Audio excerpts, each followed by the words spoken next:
Matapos ang pananalasa ni Bagyong Ramil, agad umagapay at nagbigay ng tulong ang mga miyembro ng Capiz Provincial Office sa mga pamilyang naapektuhan ng bagyo kung saan nagsagawa ng search and rescue operation at relief operation sa lalawigan. Magre-report dyan si Patrolwoman Medeline Bangsagon.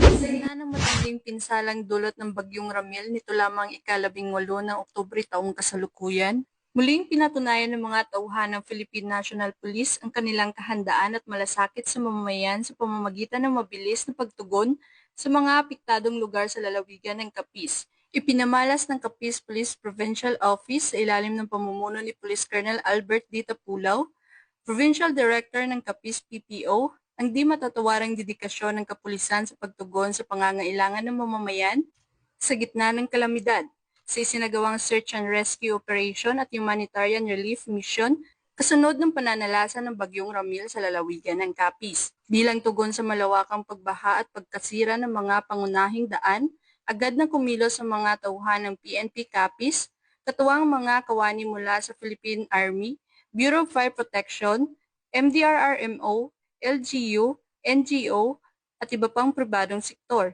upang iligtas ang mga residenteng naipit sa rumaragasang tubig baha sa iba't ibang bahagi ng lalawigan.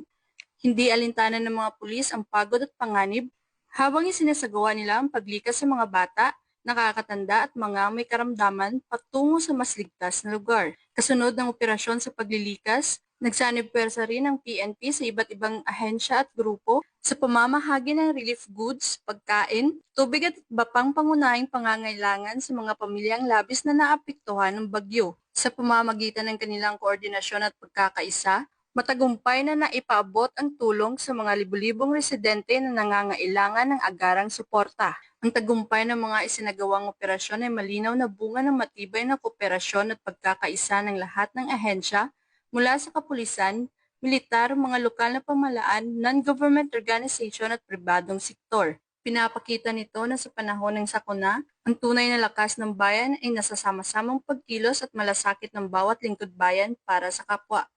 Mula dito sa Police Regional Office 6, ako ang inyong Police News Network Correspondent, Patrolwoman Medeline Bangsagon, alagad ng batas, taga-taguyod ng Balitang Pulis.